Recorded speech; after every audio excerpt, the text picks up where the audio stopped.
All right. Good evening, everyone. Thank you all for joining this latest class of Be Ready PHX. Hopefully you have been enjoying and learning and growing and finding beneficial information to help you and to help your business throughout this course over these last few months. We are getting ready to land this plane here within the next month or so, and so we're excited at the wealth of information that's still coming forward, and hopefully, again, you are finding it useful and finding other ways to utilize the knowledge and expertise. For example, prime example, Roxanne Montoya, who's joining us again. Who is making herself available to help us with our marketing, both in this group session as well as one-on-one. So we definitely want everybody to take full advantage of that, whether you're watching live or watching the recorded version. Roxanne's information will be shared, and we definitely encourage you to take advantage of that. And so without any delay, I'm going to turn it back over to Roxanne so we can get right back into where we left off and discussing digital marketing. Basics for your business part 2. So go ahead and take it away. And as always, if you have questions or comments, feel free to throw them in the chat or just jump in, and then we'll have more time for Q&A at the end of the session. All right. Thank you, Roxanne. All right, so this is just the second part of our last class. I want to again reiterate that for a lot of people, marketing is not easy. I don't think it's easy for anybody. It's not a natural thing. And so as we're going through these slides, please remember that I'm here offline as well. A lot of the stuff I try to hit the highlights so that you can have these lists of things. The last time we spoke, we had kind of like an overview of everything that digital marketing was. And this time we're going to try and give you usable lists, okay? This is my contact information, and I'll have it again at the end of the presentation because I want you to be able to contact me. I want to be able to do a one-on-one for everybody who was either here today or at our first session because I want to be able to tailor whatever we're talking about to your business so that you can see what that looks like. All right, so again, digital marketing is using your technology, creating content, using social media or email marketing, and SEO. SEO, again, search engine optimization, and then creating campaigns. I got a little definition here for what these things are. Digital marketing is using your smartphones and computers, your social media and email. Your content is the stuff that you market, the stuff you create to market. Social media is your marketing tool. Email marketing is also a tool for marketing. SEO, search engine optimization, we talked about it a little bit last time. It's the thing that you do to make you and your company the best answer on a search result. Campaign is a thing that you put together to accomplish a specific goal for marketing. So it's different than your daily marketing because it focuses on a special event. Okay, so let's get started. The purpose of, so when you create an experience for your customers, you're trying to provide value to them and keeping them engaged. And to do that, we've broken it down into 4 sections: purpose, culture, experience, and value. So purpose, we want as a marketer, when we're marketing our own companies, to have a purpose for doing so. When we're just putting stuff up, again, that's fine. If that's all you want to use your social media for, that's fine. But if you're trying to attract new customers, if you're trying to create a brand, you want to be able to do that with a purpose. One of the ways you can do that is by shape, follow, or lead cultural shifts. When you're a very small company just starting out, you're probably not going to create a cultural shift, but you can certainly follow some of the things that are going on. Keeping track of world events is one way to do that. Create a we experience for your customers. Whenever you're creating your content, you want them to know that you are in a situation together, or that you are there to serve their needs in a certain situation with your service or product, that you are able to do something for them that will help them, and then that way you guys can engage in that way.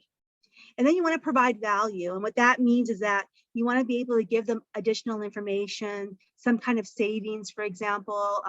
You want to be able to provide them with entertainment, something that's extra, something that's not what they can exactly find on your website, something that's going to give them a little something more.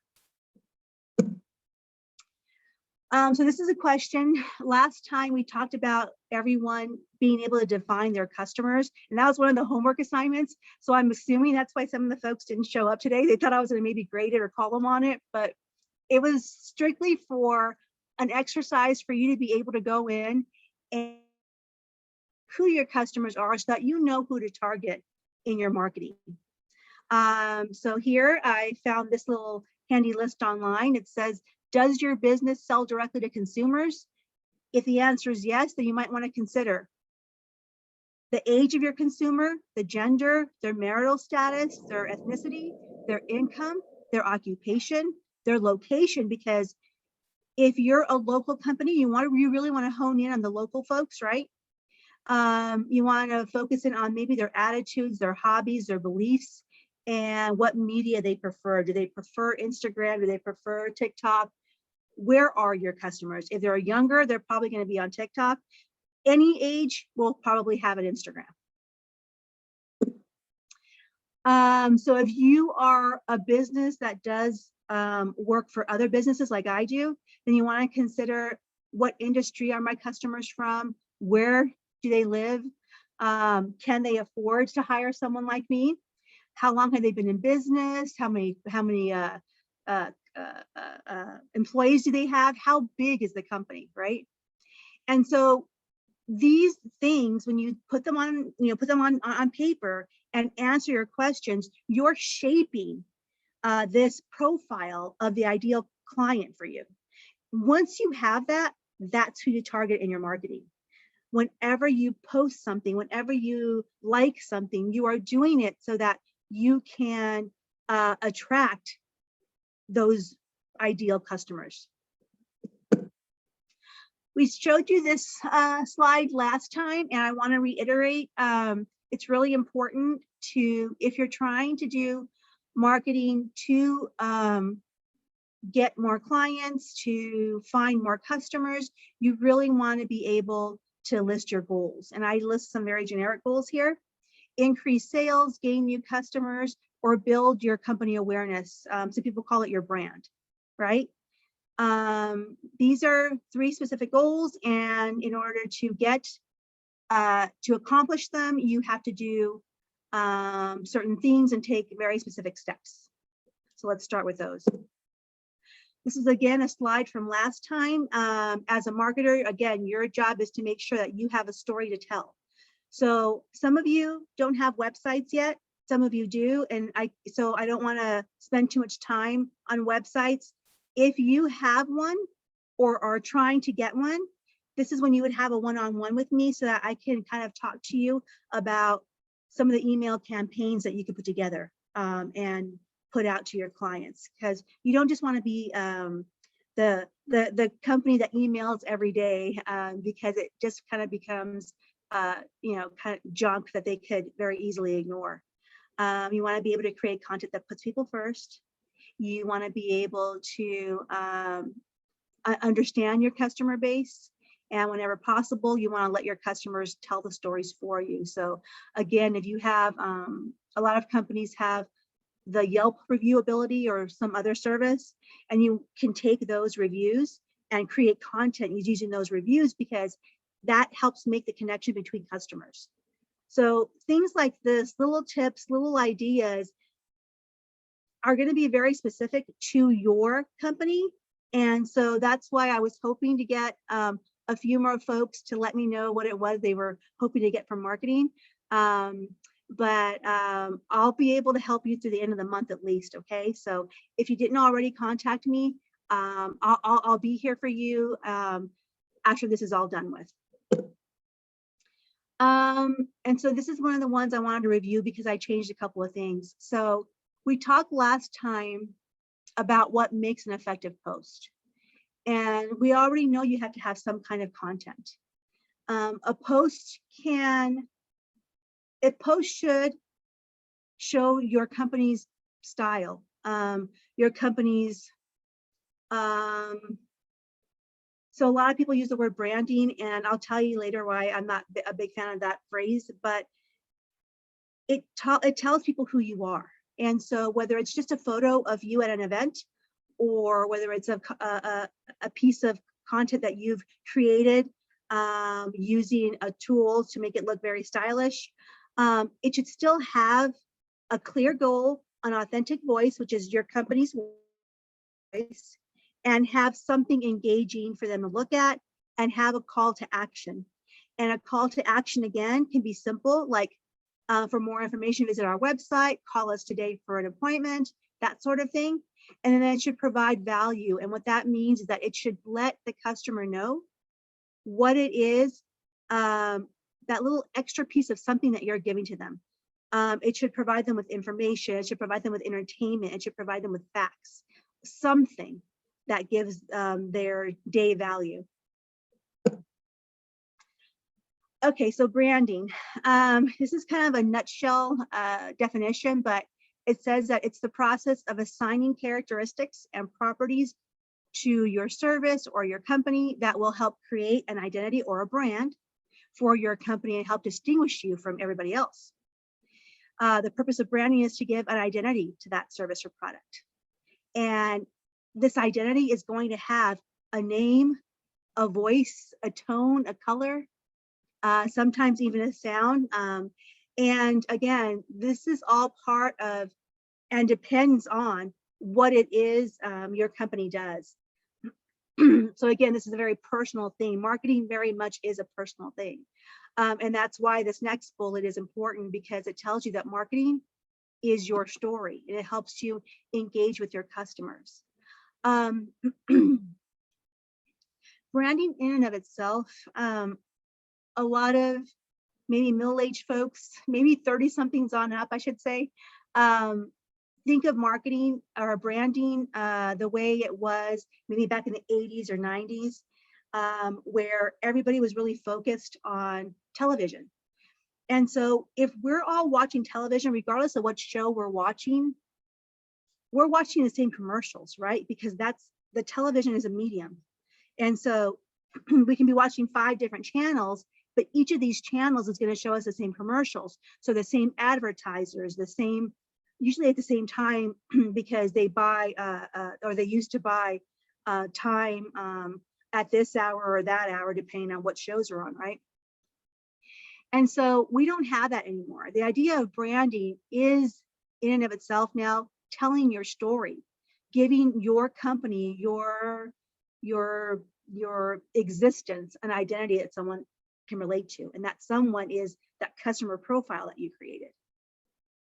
And so that's why a lot of these tasks that seem menial, or they seem kind of boring, or you wish you just had a checklist of things to do, that checklist isn't going to help you if you don't know who you're talking to. And so number one is you have to put that list together of what the ideal customer is, so that you can go out and look for them. So one of the few checklists that I have here that are really handy and kind of fit across the board is take advantage of events, things happening around the world.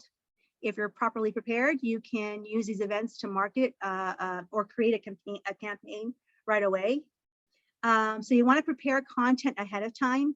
And last time we talked, and I will say again this time, that your calendar is very important, because your calendar tells you when you're going to post regularly. And if all of a sudden something happens where you have the ability to create a campaign right away, you'll go through and you can take what you were going to do Thursday, or take from the stash of photos that you have for social media and develop something right away. And that's really important, because 90% of the time, the work needs to be done. The creative factor can be something that happens later. So being prepared is that 90% of marketing. You want to be able to understand constants in marketing, such as your customers and your competitors. You want to know what they're doing. You want to know how to communicate with them, how to compete with them. And you want to understand your external environment and your internal environments. And what that means is that you want to be able, you want to know your capacity, and you want to know how to deliver what you can as effectively as you can, right? And that's again where your calendar comes in. It helps you. After a while, you're going to be able, you're going to notice which posts had the most interactions, what information had the most engagements, and then you use those as tools to build on, right? I have here a little photo of Oreo cookie tweet from 2013. And almost every single marketing class I've ever been a part of has talked about this, this tweet.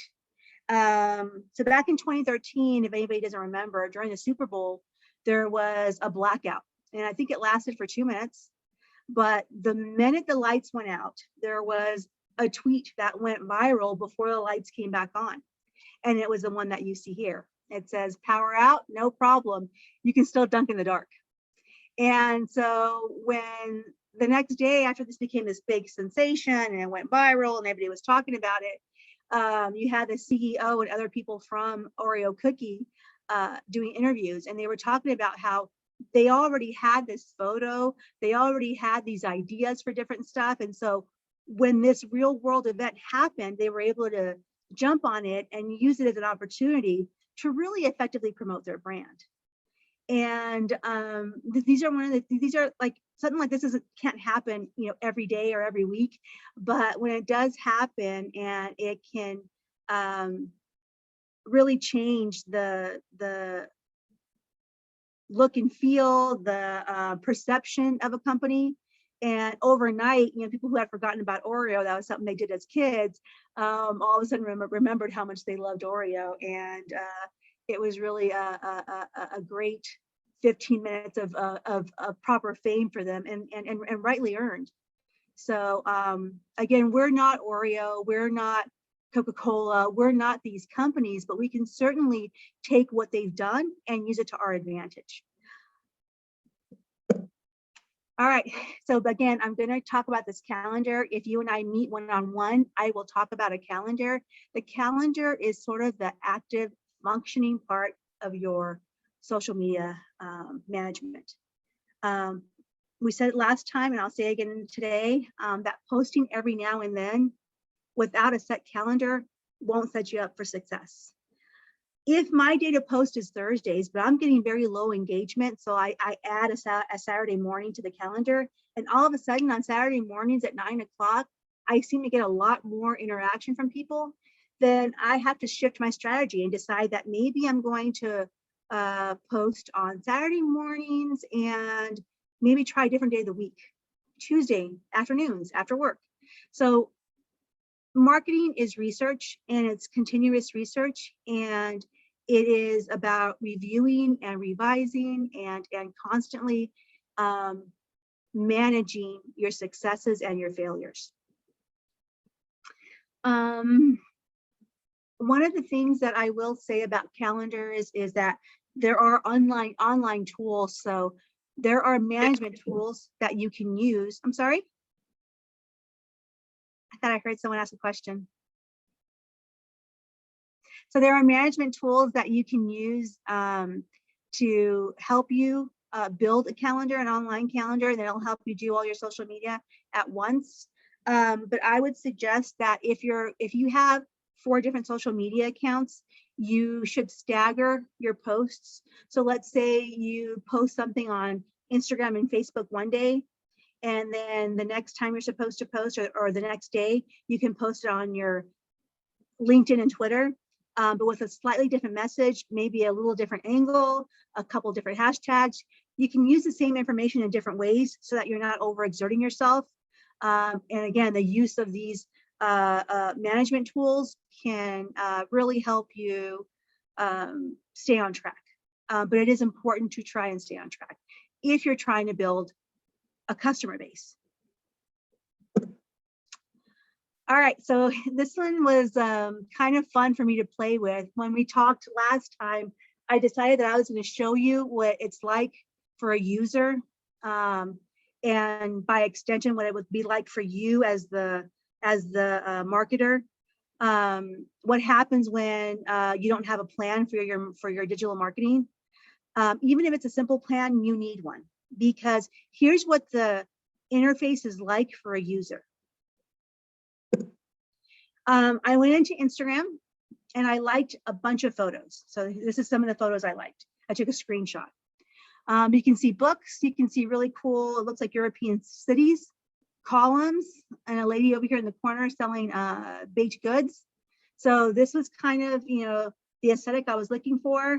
Some of the hashtags that related to all of them were places, travel, and books. So even some of the places that you see that, some of the locations still said books for some reason. And that'll come up in just a minute. So I went in for a week and I kept liking photos like this. Here's another capture of some of the things I liked. And then the hashtags that these all had in common were places, beautiful, travel, garden, and books.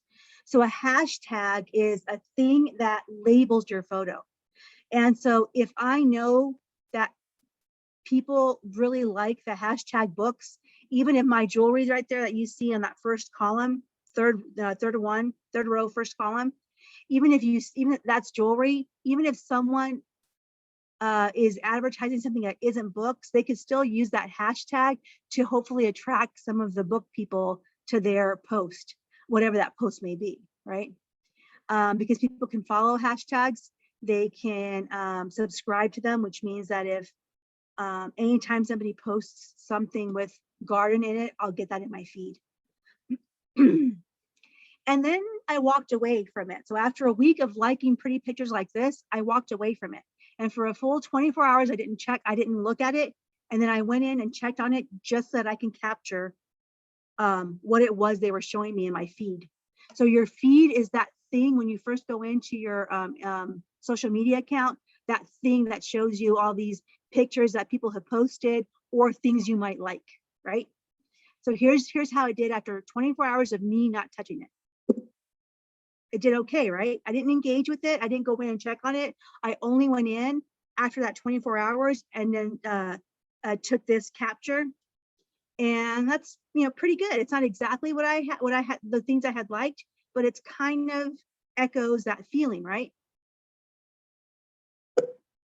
After 48 hours, it started to get a little bit further away from the things I liked, and it kind of focused on locations and a lot of greenery for some reason. And I'm thinking maybe gardens.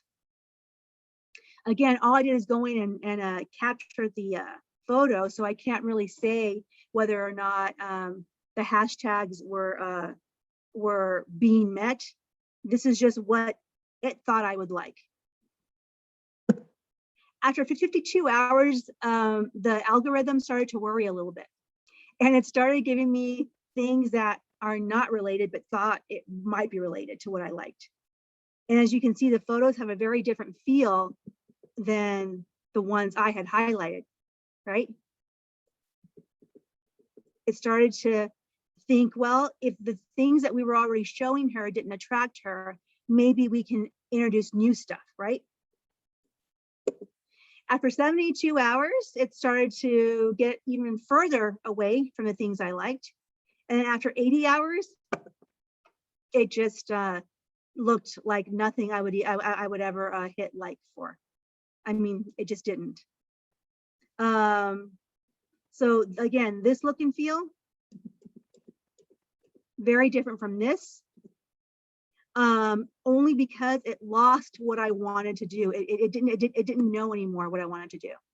And the reason I'm showing you this is because this is what happens on the user end.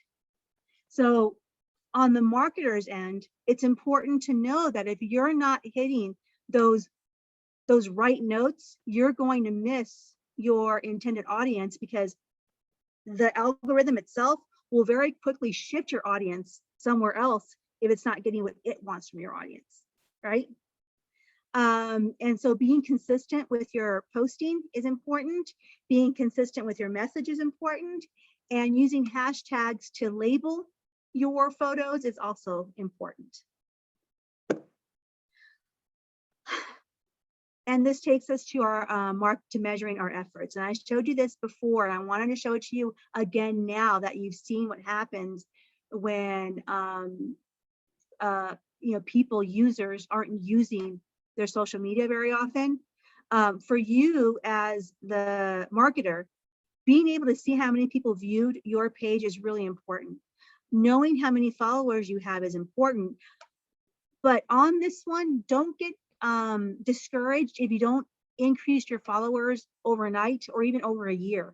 And the reason I say this is because a lot of people curate their social media.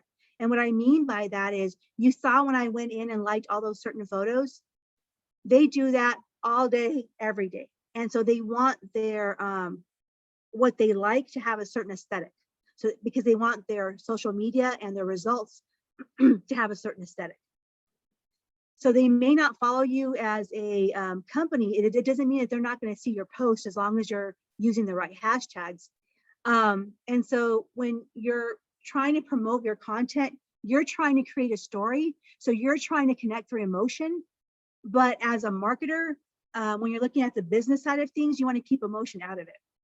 And what you want to look at are things like your page views, your insights. Did your website get an increase, an uptake in people visiting? Did your business get more phone calls? And then your reach down here at on the corner where it says reach, understand who you're reaching out with reaching with your posts.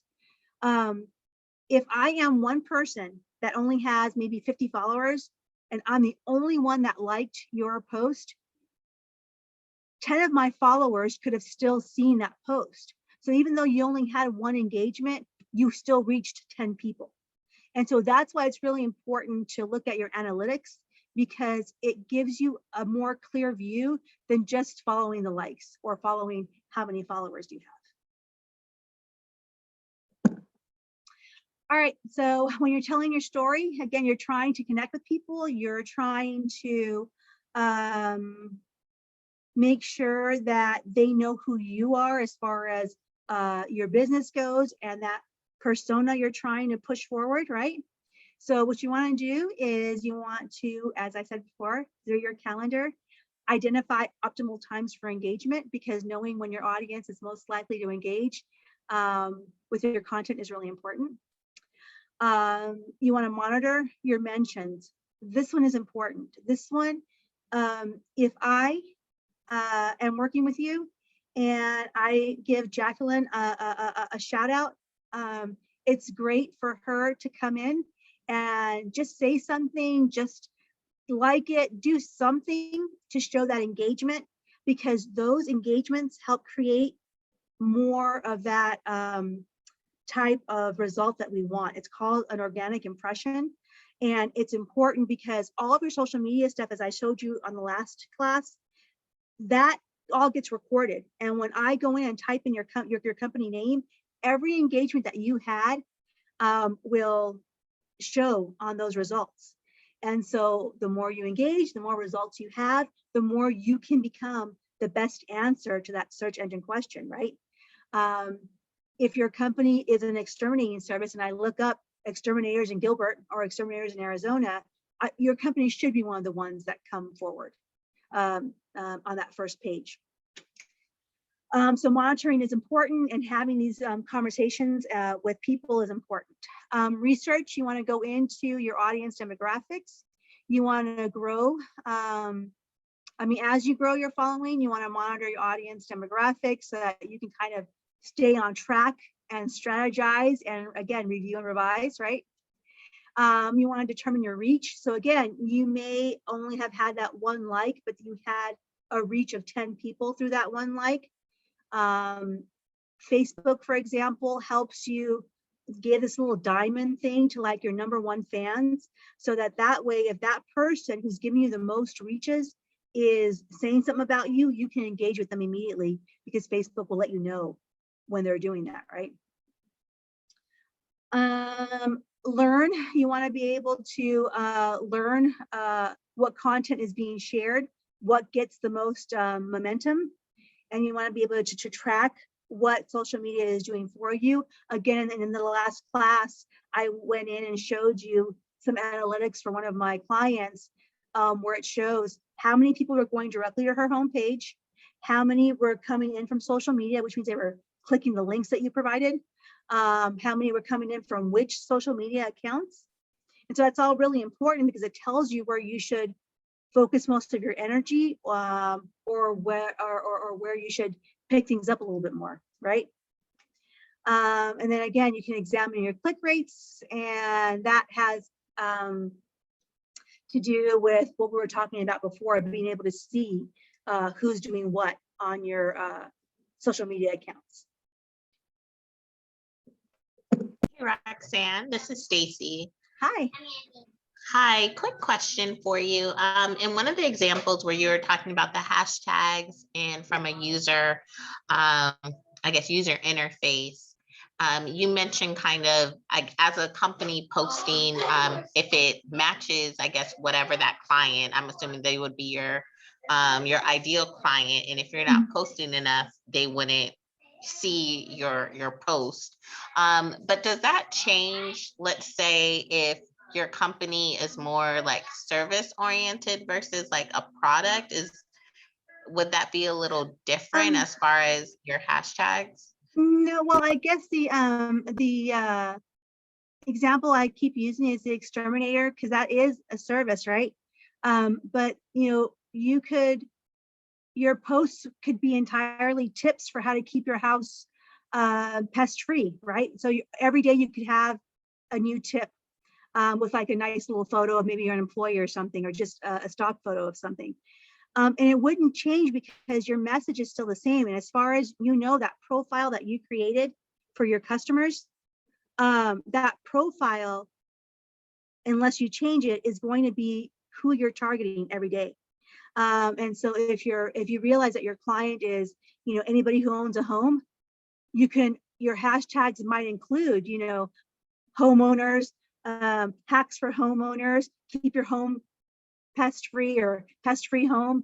When you go in, especially through Instagram is one of the best for this. When you go in and you start to put in a hashtag, the minute you hit that pound sign and type in the word H, it'll show you like everything with H's. Type in the word home, for example. It'll show you everything that's been tagged with the word home and how many people are using that hashtag. And that's important because you want to kind of like follow trends. And so if 2 million people are using, pest-free home, you want to be able to add that plus your own whatever you want to think of. That's going to be maybe your company name, your catchphrase, or your slogan, or your whatever it is that identifies you as your company. Can be thrown in there too. So you're kind of hitting them from both angles. You're doing your own company thing and you're following trends. Did that answer the question? Yes, thank you. Okay, awesome. So when to hire help. This is important. I promised you I'd talk about this last time. So if it sounds like a lot, social media management is a lot.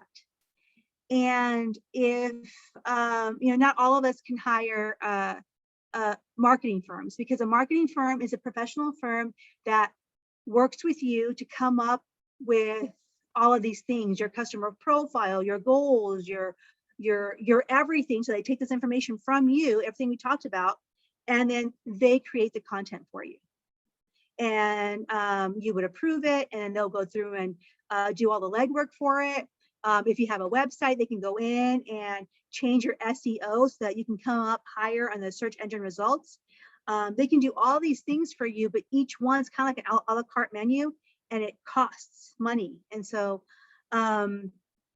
if this is something that you want to take on your own, it is absolutely doable. It sounds like a lot, but it is doable.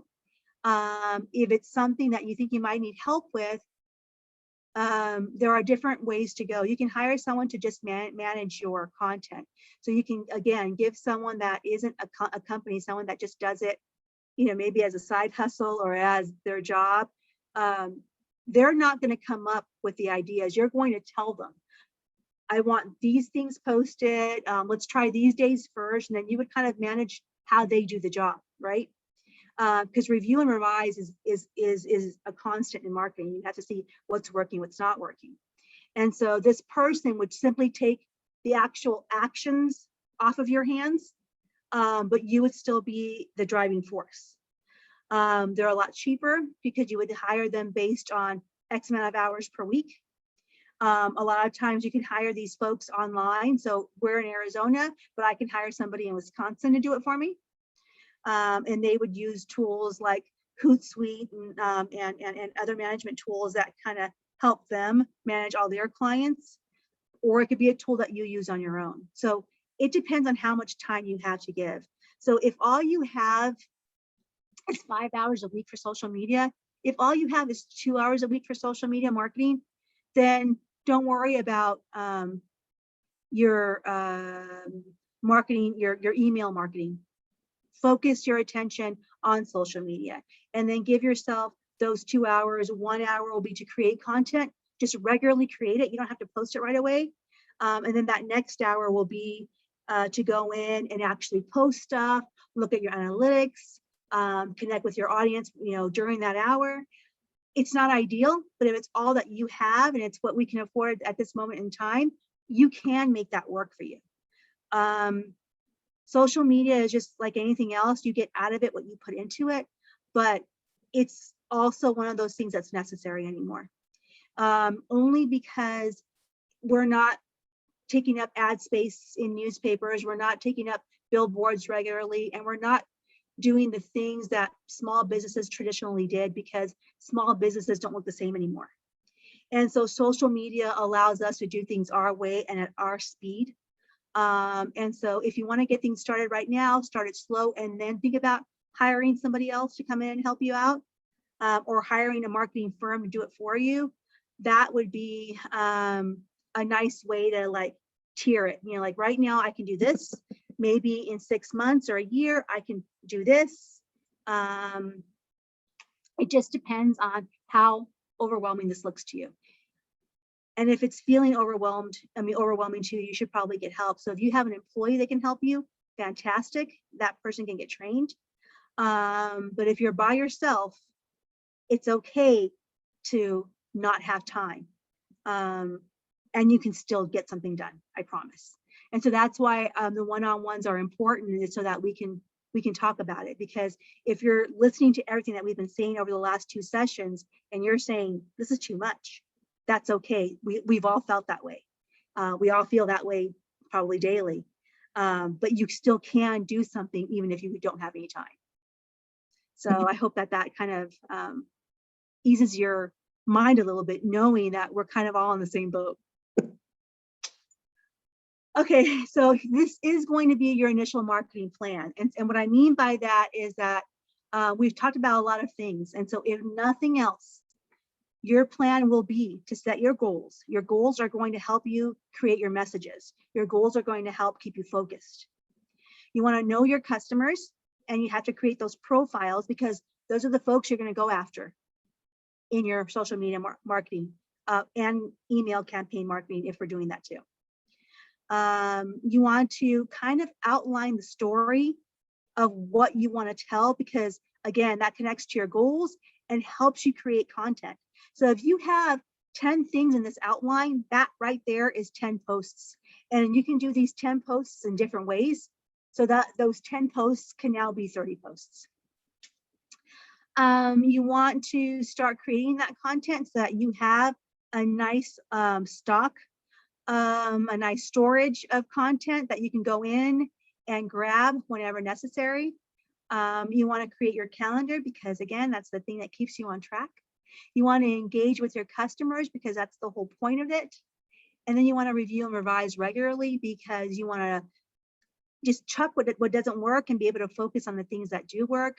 And you want to be able to keep your marketing fresh, and you want to be able to keep your story fresh in the eyes of existing and new customers. And so this is your initial plan that when you call me, or even if you want to just do it on your own,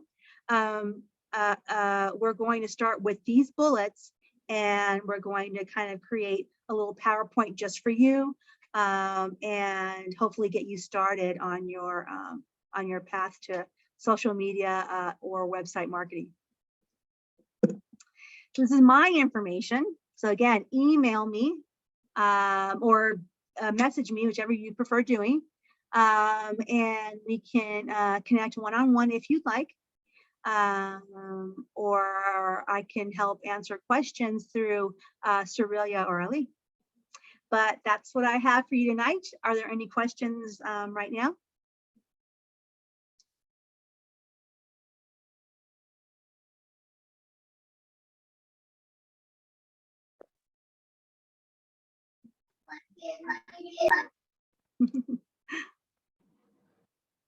No? I don't have anything just yet. Okay. I have a question for you, Roxanne. Yeah. What should you focus on first? Your website and then your social media, or social media, then your website? If you already have a website, it's one and the same. Like you're gonna have to probably do it simultaneously, to be honest with you. If you don't have a website, it's fine. You should start with your social media first then. I just am gonna do a second company. And I got my logo ready. And the first thing I did was I went into Instagram and Facebook, or not Facebook, into Instagram and Twitter, just to reserve my company name. It's just because it's becoming so prevalent and such a necessity that if you're going to do or think you even might do social media at all, or even if you don't do any, you can just keep your account private, but so that your name is yours. Does that make sense? Does that answer the question? Yes. Okay, sorry about that. But also with that, Cerullia, I was saying that they're one and the same, because you want the people on social media. The point of it is to get them back to your website. You know what I mean? Mm-hmm. And if your website isn't up to date, or if it doesn't have all the information, or maybe not ready to go live yet, then there's no point. And so your only call to action would be follow us, or call us, or set an appointment, email us today or whatever. So if you have a website, it should coincide in focus with your social media marketing. But for branding, however, I would suggest you get a logo. A lot of companies have been in business for years, and they don't have a logo, and logo helps create that identity, right? So I think a logo, if you don't have one, is probably important.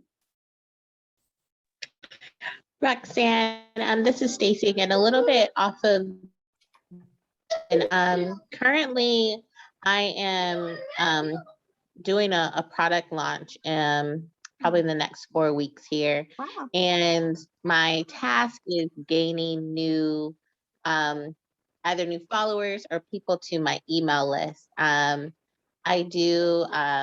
have like a solo spa, so I do aesthetics. So my main goal is to get clients, but also, to sell products. So my thought is, what is the best way to market? Would it be to gain new followers, or focus on SEO to get people to sign up for well, so if you're using social media, for example, you can use social media to get people to sign up for your email. Is it your email? Is it a newsletter, or is it what type of? Is it just are you just trying to build your email list so that you have customers? Correct. Then yeah, I would say that you can still do that using social media by do you have a website? Yes. Yeah, so by having people go to the website, and just when they go to the website, there is a way Which platform do you have your social media on?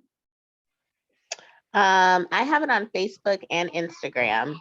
I'm sorry, I meant which host. Which host do you have your website on? Through Wix. So I'm able to get people to sign up through the email Yeah. list. And then I think I also have it set up with, what's it called? MailChimp. MailChimp as well. Yep. Okay. All right. Because when they fill out the forms, like, do they have to fill out the forms to set up a meeting with you? No, an they can appointment? automatically just set up an appointment. Because if when they set up an appointment, if you have them enter their email there, that automatically goes on your list.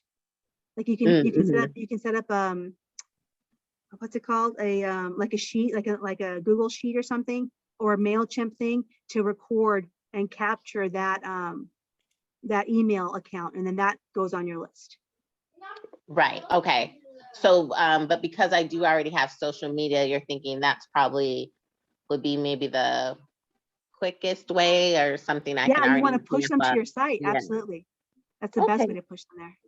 Thank you. Mhm.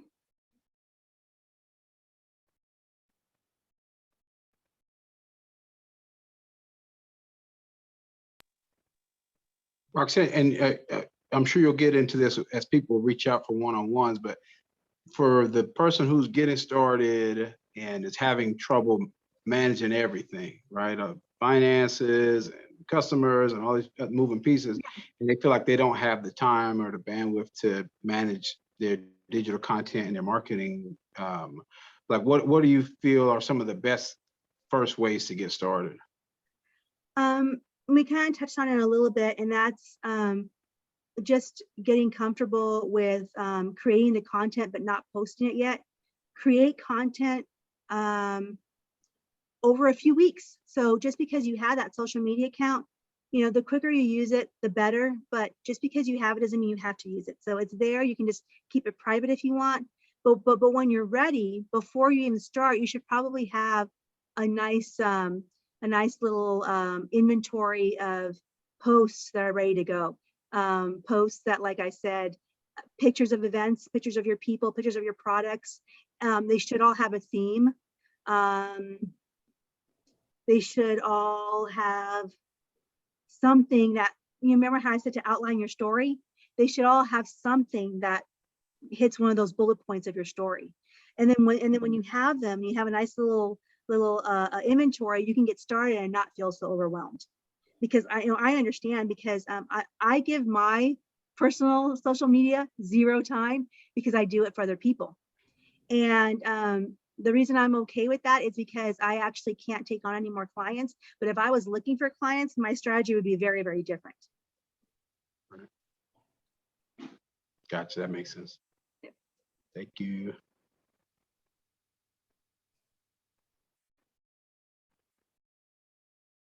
Oh, and I wanted to tell Jacqueline, I did get your email and I reached back out to you. I hope you got it. You just let me know whenever you're available. I'm supposed to be out of town this week, but there's a possibility I may not go. So if you want to wait till this weekend, we can meet then. I'm good then. That's fine. No worries. Thank you. All right. All right, any other final questions before we wrap up? I'll make sure that we get the recording out. I know there are a couple of people that requested the recording after the first session. So make sure we get it out to everybody. And I forget that you record these, and I keep telling myself, don't be yourself. And because I can't see myself on camera, if I can see myself, I get nervous. So I take away the camera, and then I start doing all of this, and I'm animated, and I forget that I'm on camera. So sorry for the funny faces. No, you did great. It was excellent. So for those who are on, if you have final questions, feel free to drop them in. And for those watching, if you have questions or any needs, please reach out and take full advantage of this opportunity to meet one-on-one and address your marketing needs, your digital content needs, because you can't overstate how important it is for your business.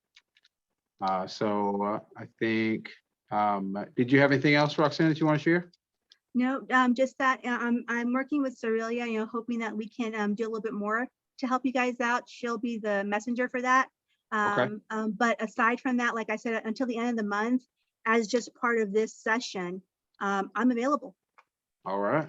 Fantastic. Fantastic. Well, How you do heard we it. reach out again? Oh, I had my, let me go ahead Yeah, and your contact info I'm one gonna more time. pull up my last. Can you see that there? That's Yep, my we see it email. now. It's just my name at avemsystems.com. Perfect. Okay, let me screenshot that. Thank you.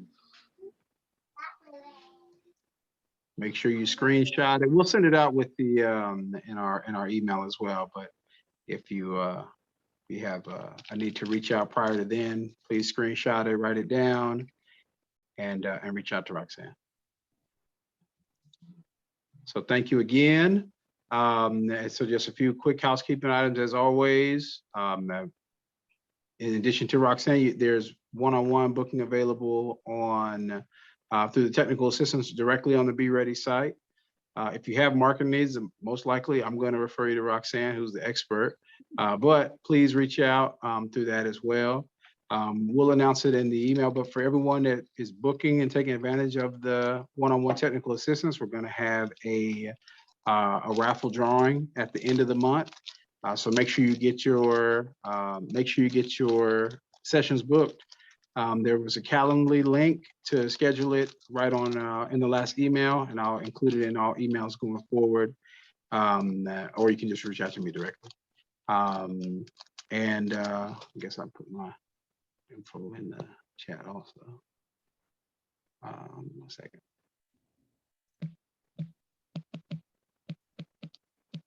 Boom, boom, boom. There it is. All right. Well, without further ado, we will go ahead and wrap up. Unless anybody had any questions or things in regards to Be Ready in general, or anything else that you want to talk about just for the good of the cause, what you're eating for dinner tonight, anything. But if not, then we'll go ahead and close out. So thank you again to Roxanne. We sincerely have a appreciate you. question. Oh yes, a question. Yes. The email you just put in there, I was confused. Is that what is that for again? That's to schedule one-on-one coaching sessions for the Be Ready program. Okay. Thank you. No problem. You know, you're probably the only person that doesn't have to use that. Everybody else does. Oh, okay. All right. Well, with nothing else, then everyone enjoy the rest of your night, the additional time back, and we will see you next week. Thank you, Roxanne. Yep. Thank you.